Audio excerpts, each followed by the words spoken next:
Alright mga idol, magandang araw sa ating lahat at nandito tayo sa may Trinoma MRT station at bus station. Tayo papasok sa trabaho mga idol, kaya tara, biyahe tayo papunta Makati City. At ride safe po sa ating lahat.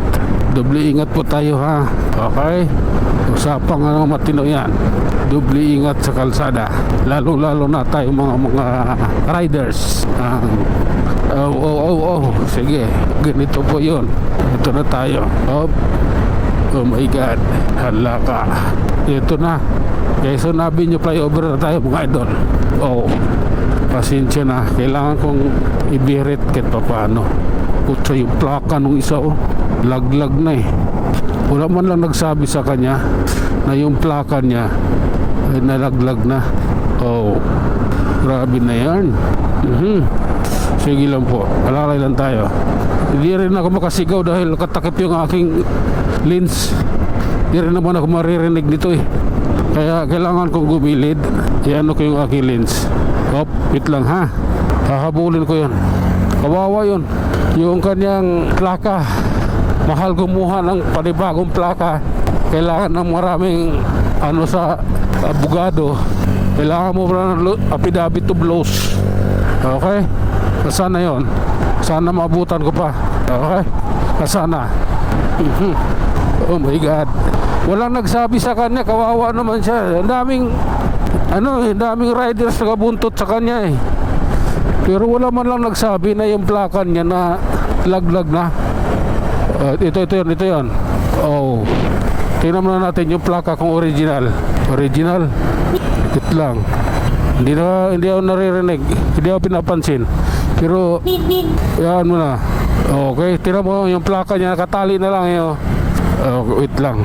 Mamaya pag sikip na yung daan, kakalabitin ko siya. Oh my God. Umambon eh. Pag lumakas yan, hihinto yan. Boss, yung plaka mo boss. Yung plaka, laglag. Yung plaka mo nalaglag ha. Plaka, yan nakasabit. Hindi niya ata nare-intindihan. Okay lang. Kailangan lang natin. Kasi kawawa to. Sabi sa inyo, magkano yung affidavit to blues at attorney bago ka pumunta ng LTO. Ako naawa lang daw. Kapareho lang naman kami riders eh. Kaya, oh my God. Hindi ito makikinig. Kailangan nito Kailangan nito ng pahintuin. Yung plaka mo yun Yan. Kaya kanina pa kita sinusundan. Trinoma pa lang sinusundan na kita dahil dyan. Ayun na, okay na. Okay na yun. Sinusundan ko talaga siya. Trinoma pa lang napansin ko na yan. Ayan, nakatulong tayo sa ating kapwa riders. Alalay. Oh my God. Medyo traffic dito. Pababa ng Q-Mart pero ganun pa man, walang problema. Yan, solid yan. Solid yung ating biyahe. Oh my God. Okay. I love you Lord. Oh my goodness. Grabe na yan. Sige lang po. Oh my God. Nalampasan na natin. Okay. Oh lala. Pasok mo kaibigan. Pasensya na. Kailangan ko rin. Oh my God. Pasok idol. Ganito yun. Grabe na. Kubaw. Approaching Kubaw ha. Sige lang. Okay. Oh my God. Oh my God. Grabe na yan. Okay mga idol, dito na tayo. Papailalim na tayo dito sa Kubaw na ito. Oh my God. Grabe na yan. Traffic yun Hayaan mo na. Natural lang yan. Natural na yung ganyan sa amin. Lalo sa akin. Araw-araw ba naman oops. Mo kasi kaibigan hinati mo na yung guhit papasukin ko sana alanganin lang naipasok ko rin. Sige lang po. Oh my God. Oh my goodness. Grabe na to. Walang to. Dapat may number yan yung for registration na yan. Walang plaka.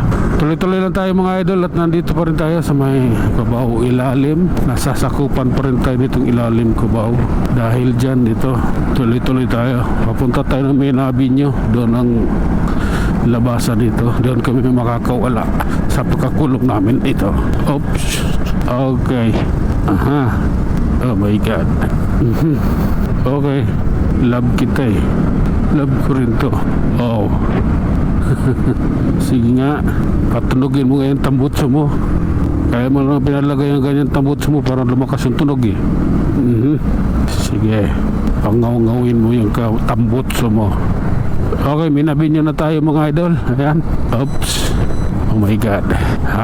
Hanggang dito na lang muna tayo mga idol. Huwag tayo mag-iwan ng isang kasabihan at lagi ninyong tatandaan. Ang buhay ay isang malaking pakikipagsapalaran. Hanggang sa muli. Maraming salamat.